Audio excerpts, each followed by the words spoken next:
ഈ വർഷം ആരംഭം മുതൽ ചിലയിടങ്ങളിൽ സ്കൂൾ ബസ് അപകടത്തിൽപ്പെട്ട വാർത്തകൾ പുറത്തു വന്നിരുന്നു. ജനുവരിയിൽ മൂവാറ്റുപുഴയിൽ നിറയെ കുട്ടികളുമായി സ്കൂളിലേക്ക് പോവുകയായിരുന്ന സ്കൂൾ ബസ് ഓട്ടത്തിനിടെ കത്തി നശിച്ചതും നമ്മൾ വാർത്തയിലൂടെ കേട്ടതാണ്. ആർക്കും അപകടം സംഭവിച്ചില്ല എന്നുള്ള റിപ്പോർട്ടുകളായിരുന്നു കേട്ടവർക്കും കണ്ടവർക്കും ആശ്വാസമായത്.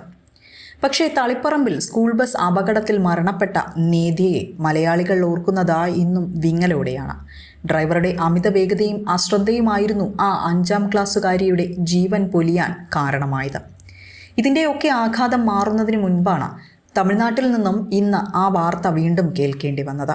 കടലൂരിൽ സ്കൂൾ വാനിൽ ട്രെയിൻ ഇടിച്ച് 2 വിദ്യാർത്ഥികൾ മരിച്ചെന്ന വാർത്ത കേട്ടതും ഇതേ ഞെട്ടലോടെ തന്നെയാണ്.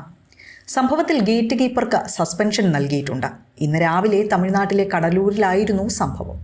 കടലൂരിനും ആളപ്പാക്കത്തിനും ഇടയിലുള്ള റെയിൽവേ ഗേറ്റ് നമ്പർ 170 പോയ സ്കൂൾ വാനിനെയാണ് വില്ലുപുരം മയിലാടുംതുറൈ പാസഞ്ചർ ഇടിച്ചു തെറിപ്പിച്ചത്.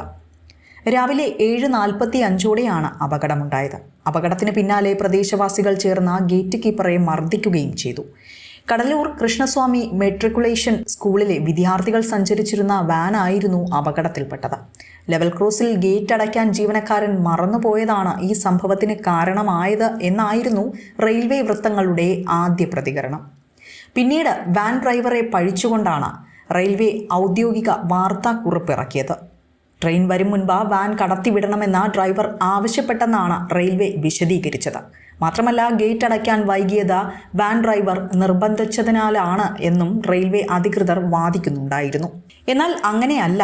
റെയിൽവേ ഗേറ്റ് അടയ്ക്കേണ്ട ചുമതലയിലുണ്ടായിരുന്ന ഉദ്യോഗസ്ഥൻ മുറിയിൽ ഉറങ്ങുകയായിരുന്നു എന്നാണ് ദൃക്സാക്ഷികൾ ഈ സംഭവത്തെ തുടർന്ന് ദേശീയ മാധ്യമങ്ങളോട് പ്രതികരിച്ചത്.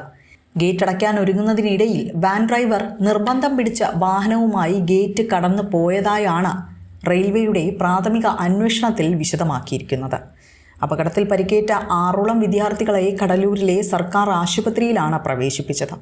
വാൻ ഓടിച്ച ഡ്രൈവർക്കും കുട്ടികളെ രക്ഷിക്കാനുള്ള ശ്രമത്തിനിടെ പ്രദേശവാസിക്കും പരിക്കേറ്റിരുന്നു. അപകടത്തിൽ കൊല്ലപ്പെട്ട 2 വിദ്യാർത്ഥികൾക്ക് 5 ലക്ഷം രൂപ നഷ്ടപരിഹാരം നൽകുമെന്ന് തമിഴ്നാട് മുഖ്യമന്ത്രി MK സ്റ്റാലിൻ പ്രഖ്യാപിച്ചു. ഗുരുതരമായി പരിക്കേറ്റവർക്ക് 1 ലക്ഷവും പരിക്കേറ്റവർക്ക് 50,000 രൂപ വീതവും നൽകുമെന്നും തമിഴ്നാട് മുഖ്യമന്ത്രി വിശദമാക്കിയിരിക്കുകയാണ്. ന്യൂസ് ഡെസ്ക് വിസ്മയ ന്യൂസ്.